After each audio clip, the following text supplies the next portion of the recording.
nos toca otra vez la epístola de los Gálatas.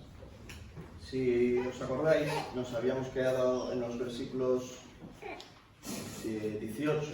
Nos hablaba sobre la simiente, nos estaba hablando sobre la superioridad de la promesa de Abraham frente a la ley, pero se quedó una pregunta en el aire. ¿Qué función tiene la ley? Si al parecer la promesa es superior a la ley, ¿por qué vino la ley? ¿Qué función tiene la ley? Pues esto es lo que vamos a describir en estos versículos, en el versículo 19 y 20. Juan Calvino hablaba de estos versículos como un pasaje oscuro. Y yo no pretendo ser Juan Calvino, ni mucho menos, porque soy mejor. Pero he querido siempre exponer la palabra sin dejar que se diluya el mensaje del Evangelio, pero también que sea práctico. Por tanto, no voy a dar tantas explicaciones como se debería, sino que lo voy a enfocar más al mensaje del mediador, de cómo funciona la ley y cómo funciona el mediador. Por tanto, os invito a abrir vuestras Biblias en el capítulo 3 de Gálatas, capítulo 3, versículos 19 y 20, y vamos a leer ahí. Entonces, ¿para qué sirve la ley? Fue añadida a causa de las transgresiones, hasta que viniese la simiente a quien fue hecha la promesa. Y fue ordenada por medio de ángeles en manos de un mediador. Y el mediador no lo es de uno solo, pero Dios es uno. La ley. ¿Qué es una ley?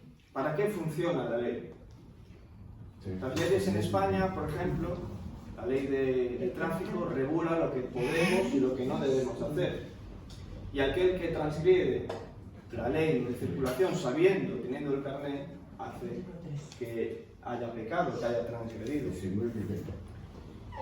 Pues con la ley de Dios pasa algo parecido. La función de la ley, ¿para qué es? ¿Para qué sirve la ley, como dice el versículo? Pues él mismo se responde, fue añadida a través de las transgresiones. La ley se dio para mostrar la pecaminosidad del hombre. ¿Por qué? Porque a través de la ley vino el conocimiento del pecado. ¿Cómo? Que a través de la ley santa y justa de Dios vino el conocimiento del pecado. Sí. ¿Había pecado antes de la ley? Sí. Pero cuando se da la ley se revela y dice, esto es bueno, esto es malo, esto es obligación, esto es prohibición. Y por tanto el hombre ya sabe lo que debe de hacer bien y lo que debe hacer mal. Sabe cuáles son las demandas de Dios y cuáles son sus prohibiciones.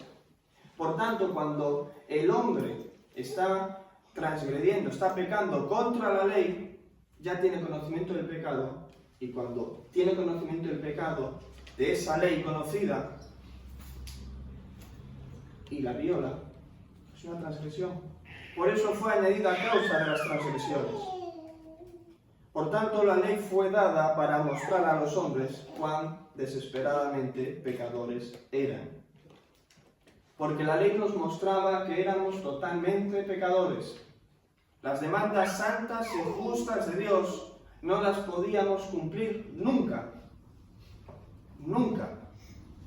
Nadie en esta vida puede hacer la ley su propia justicia. No podemos ser justos en la ley. No podemos ser justos en esta vida. Es imposible. Aquel que se salta un semáforo está violando las leyes de tráfico. Ya no es justo. Aquel que pasa de 120 está cometiendo una infracción de tráfico. Ya no es justo. Pues si es imposible vivir y convivir con las leyes de este mundo, que son corruptas y no las podemos cumplir a rajatabla, ¿cómo las vamos a cumplir a rajatabla cuando son santas y provienen de Dios? Somos pecadores, somos imperfectos y estamos depravados. La función de la ley era visibilizar la pecaminosidad del hombre. Pero ¿cuán depravado está el hombre? El Lo vemos en el quinto evangelio. ¿Cómo que quinto? Mateo, Marcos, Lucas y Juan. Son 4. Pero nos habla el Antiguo Testamento, llamado el quinto evangelio, el libro de Isaías, Isaías 53, nos dice cuán depravados estamos. Estamos tan depravados que nos dice, Él fue herido por nuestras rebeliones. ¿Quién es Él? Jesucristo. Él fue herido por nuestras rebeliones. Él fue molido por nuestros pecados. El castigo de nuestra paz fue sobre Él. Y sigue diciendo, Jehová cargó en Él el pecado de todos nosotros, por cuanto derramó su vida hasta la muerte y fue contado con los pecadores, habiendo Él llevado el pecado de muchos y orado por los transgresores. Somos tan pecadores, somos tan pecadores que Cristo, el Hijo de Dios, Dios mismo ha muerto por ti. Y creo que eso no es algo que debemos de tener en la cabeza.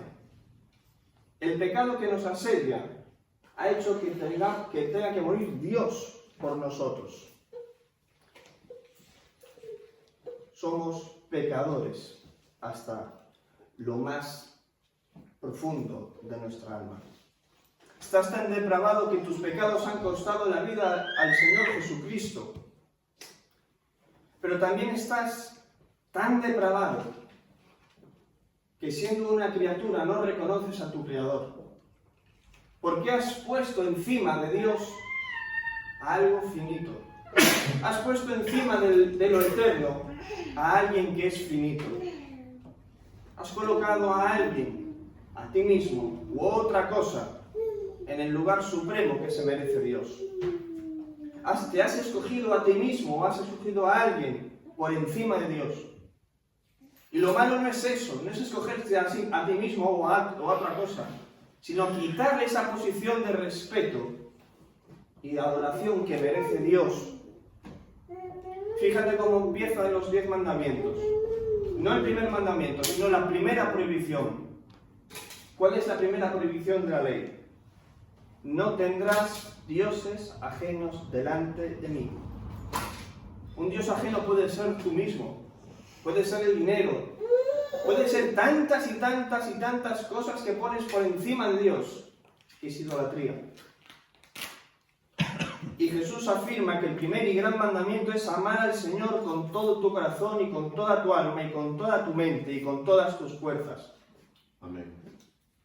No amar al trabajo, no amar todo lo que es finito antes de lo que Dios es, un Dios eterno. Porque reconocer a Dios y ponerlo en su lugar principal, primordial, es totalmente adecuado y es necesario, porque cualquier forma de idolatría es pecado. Estamos tan depravados que siendo criaturas no reconocemos a nuestro Creador. ¡Guau! Somos criaturas tan depravadas que no reconocemos a nuestro Creador y creemos que nuestros valores son más altos que los de Dios y los ponemos por encima de los de Dios. Sí, la Biblia dice esto y aquello, pero es que yo creo esto. Y te quedas tan pancho. No, Señor, eso se llama idolatría. Por tanto, si somos criaturas, existe la evolución. ¿Evolución o creación? Pues no, evolución no, creación. ¿Por qué digo esto? Dice en Génesis, entonces Jehová Dios formó al hombre del polvo de la tierra y sopló en su nariz aliento de vida, y fue el hombre un ser viviente. El ser humano, el 99% de la composición del ser humano está hecha de materiales de la tierra, como lo dice aquí, formó al hombre del polvo de la tierra, es decir, de los minerales y los materiales que había en la tierra. Somos oxígeno, somos carbono, somos hidrógeno, somos nitrógeno, calcio, fósforo.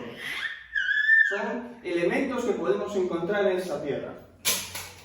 Y si los juntáramos todos en una probeta, tendríamos ahí al 99% de un hombre. Tú mismo lo podrías hacer. Podrías hacer un hombre si recolectáramos todos estos elementos. Pero aún así, si todos los juntáramos, no tendrías un hombre. Tu creación sería inerte, tu creación no respira, tu creación no piensa, tu creación no tiene vida. Tu obra es una estatua teniendo los componentes adecuados. ¿Sabéis qué le falta? El aliento de Dios. La vida no es solo algo químico, no son composiciones materiales, es una intervención divina. Es el aliento de Dios. Es el aliento de Dios el que da la vida al hombre. Debemos de estar agradecidos por tener un Creador, y un Creador tan bueno y tan grande como Dios. Somos criaturas, pero somos criaturas malas. Y alguien nos lo tenía que decir. Y nos lo dice Dios, y nos lo dice a través de la ley.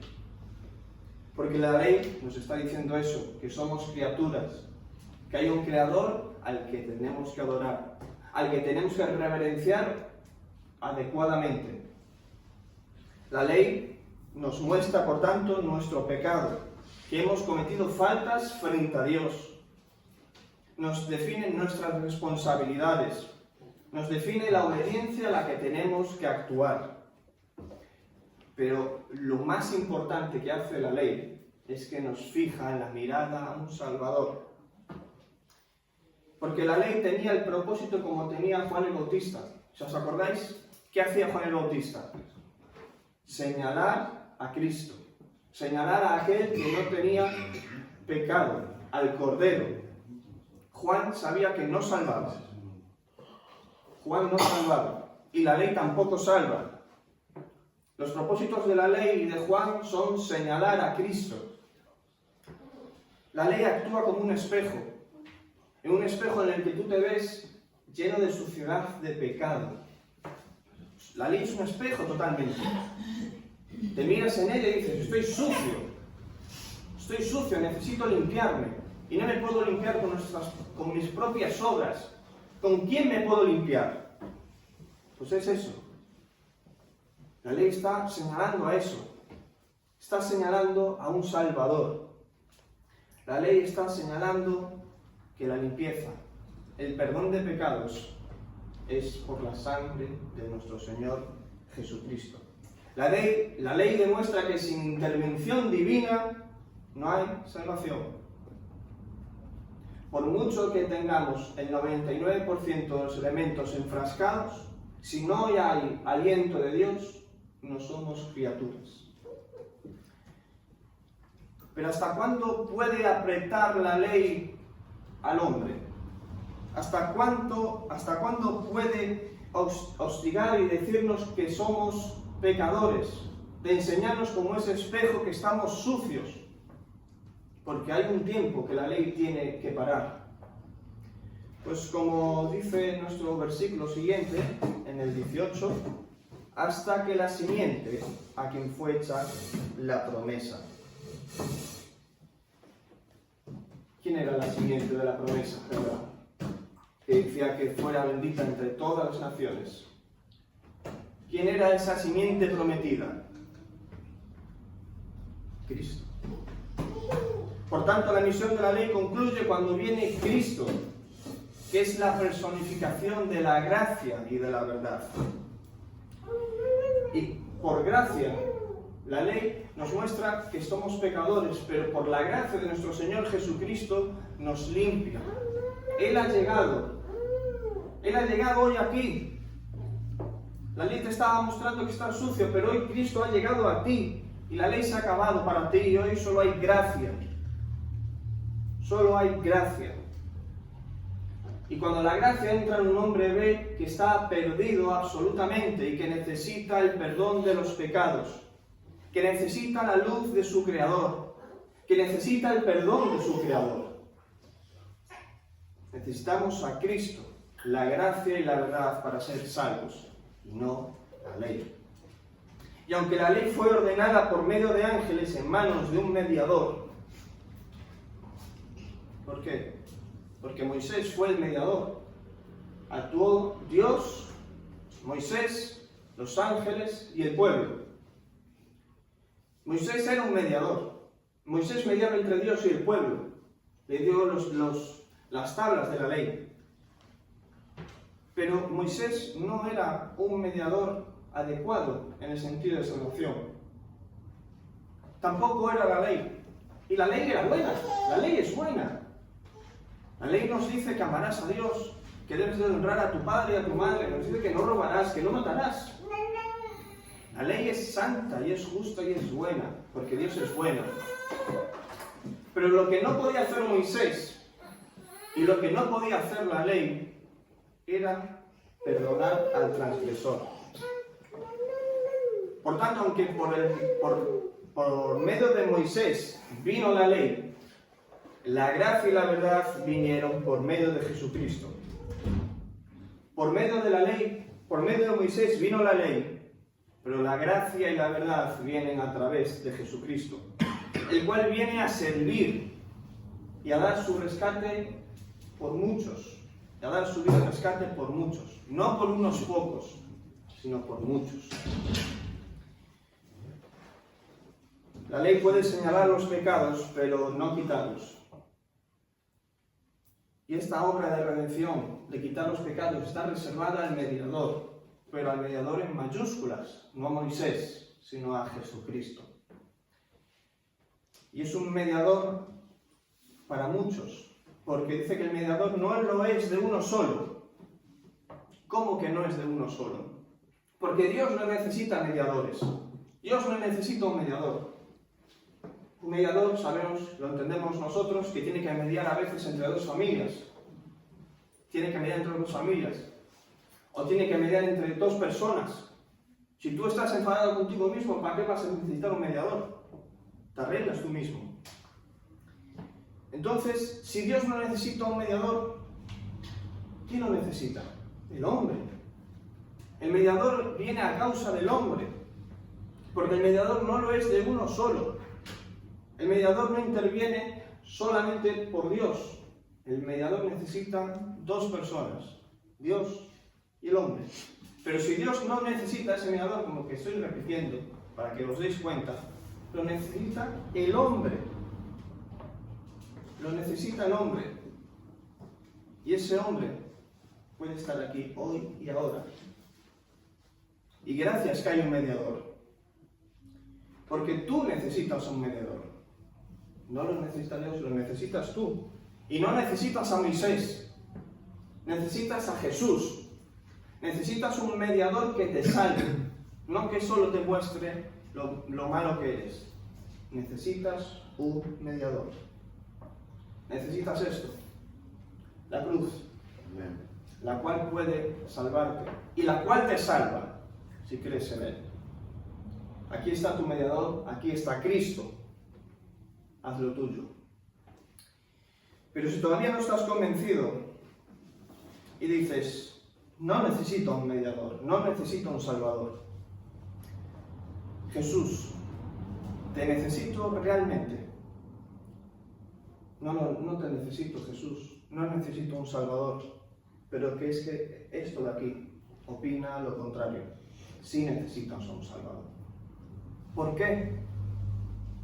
Aunque me estoy repitiendo, pero estoy haciendo aposta. ¿Por qué necesito un mediador? Por cuanto los designios de la carne son enemistad contra Dios. Porque no se sujetan a la ley de Dios, ni tampoco pueden. Y los que vienen según la carne. Y los que vienen según la carne no pueden agradar a Dios. Vuelvo a la ley. La ley nos vuelve a guiar a Cristo. Porque Cristo nos salva y la ley nos está diciendo que no podemos ser salvos a excepción de Cristo, que tenemos una capacidad inherente para hacer el bien. Y la ley lo que nos está haciendo es añadir en nuestra conciencia y decir, eres malo, necesitas a un Salvador. Nos está llevando, nos está mostrando los deleites de Cristo. Nos está demostrando que estamos seguros en los brazos de Dios. Como dice el Salmo 91, el que habita al abrigo del Altísimo morará bajo la sombra del Omnipotente. Diré yo a Jehová, esperanza mía y castillo mío, ¿en quién confiaré? Él te librará del lazo del cazador, de la peste destructora. Con sus plumas te cubrirá y debajo de sus alas estarás seguro. Escudo y alarga es su verdad. Y ahora otra pregunta que puede surgir. ¿Por qué Jesús? ¿Por qué Jesús es el único mediador? Pues porque el misterio de la reconciliación entre Dios y el hombre se tiene que dar por Jesucristo hombre. ¿Por qué? ¿Quién había pecado? Había pecado Adán. Y el pecado de Adán era un pecado de hombre. Y Adán nos transfirió ese pecado a nosotros como hombres, y todos los hombres nacemos en pecado. Por tanto, para perdonar esa maldición, ese pecado, había que tener un representante hombre. Y ese fue Jesús, que fuera nuestro representante como hombre.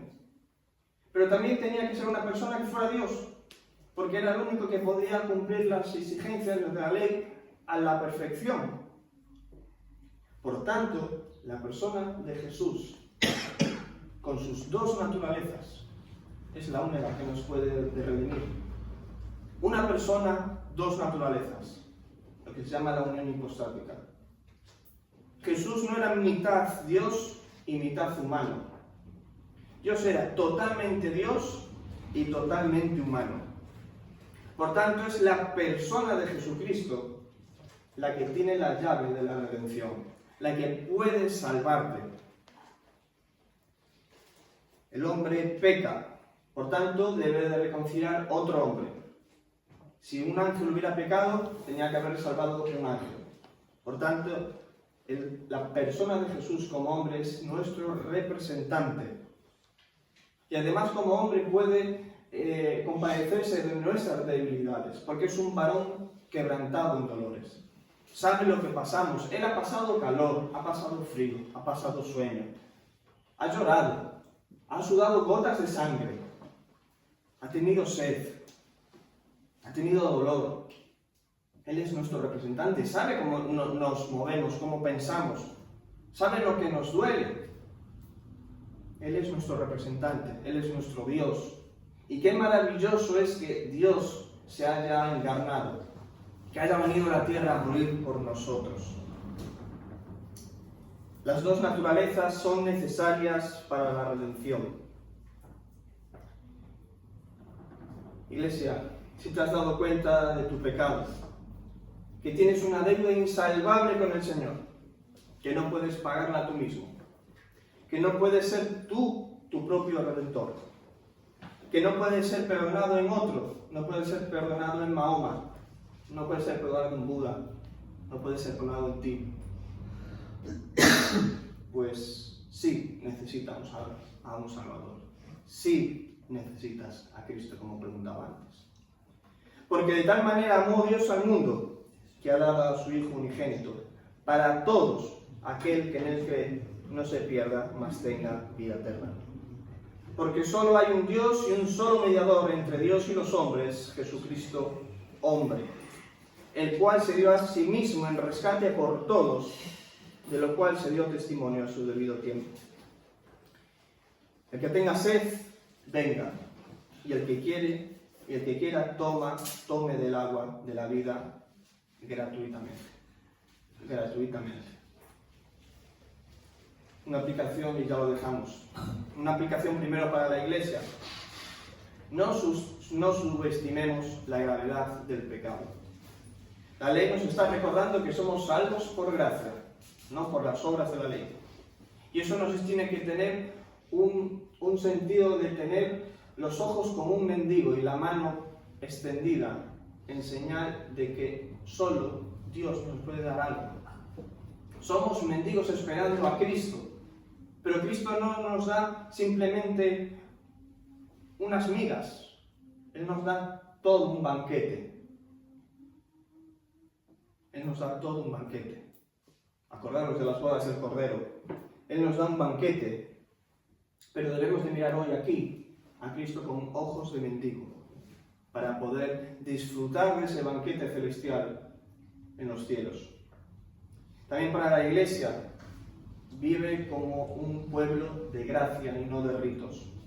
Somos un pueblo salvado por gracia, que vivimos bajo la gracia y que no tenemos que estar pensando que la vida cristiana es una serie de normas o es una serie de obligaciones y no hagas esto y no hagas aquello, no te pongas pantalones, las mujeres, no te pongas así, no te pongas así, no. Somos libres en Cristo. Y la libertad en Cristo es lo mejor que podemos tener. Porque aquel que es libre puede ser esclavo de Cristo. Y el que es esclavo de Cristo es el verdaderamente libre. Parece un trabalenguas, pero no lo es. Cuando uno es libre en Cristo, está libre del pecado. Por tanto, puede actuar como Cristo actúa. Por tanto, vas a actuar bien. Y vas a actuar conforme a la palabra de Dios. Y una aplicación para aquellos que todavía no tienen fe en Jesús. Reconoce tu pecado. Eso es lo más fácil y lo más difícil también. Y lo más importante que debes hacer. Reconoce que has violado la ley de Dios. Que no eres justo y que nunca lo vas a hacer jamás con tus obras. Y reconoce que Dios es más grande que tu ego.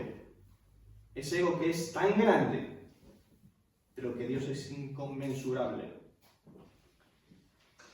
Hermanos, ¿qué quieres más de Dios? No va a venir a ti con una presencia divina. No va a venir con rayos, con luces, diciéndote que creas y que te arrepientas.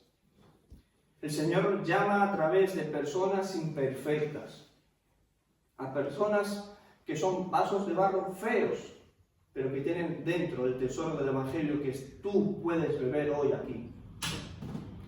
Todos los que predican y los que enseñan el Evangelio o son evangelistas o cualquier forma, son burros. Porque es aquel que está llevando a Cristo entrando en Jerusalén. No te enamores del burro. No te enamores del burro. Enamórate de Cristo. Porque Dios llama con instrumentos débiles. No te fijes en el instrumento débil. Que no te convenzca la palabra de los instrumentos, que te convenzca la palabra de Dios. Entiende que Jesucristo es el mediador. No hay más fórmulas. No esperes más que personas comunes y corrientes llevando el tesoro del Evangelio. Reconoce la majestuosidad de Cristo y su gracia que muere por nosotros. Nadie va a morir por ti, salvo Cristo. La gracia de Cristo te salva del pecado. Y la gracia no se compra ni con oro ni con plata, sino con la sangre preciosa de Jesucristo. Amén. Voy a leer en Hechos dice, cuando vio Simón que por la imposición de manos de los apóstoles se daba el Espíritu Santo, les ofreció dinero, diciendo, dadme también a mí este poder para que cualquiera que yo impusiera las manos reciba el Espíritu Santo.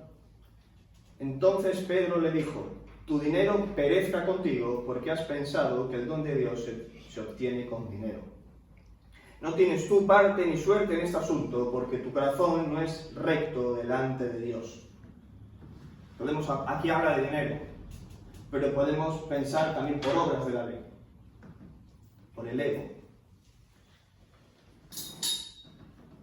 No se compra a través del dinero. Tu dinero perezca contigo.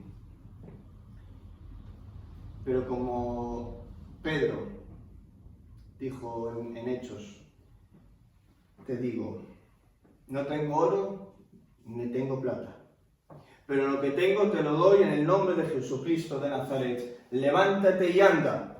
Levántate hasta los pies de la cruz. Deja tu pecado y ve a Cristo. Y hallarás descanso para tu alma. Y todos tus pecados serán perdonados. Y serás una nueva criatura en Cristo. Amén.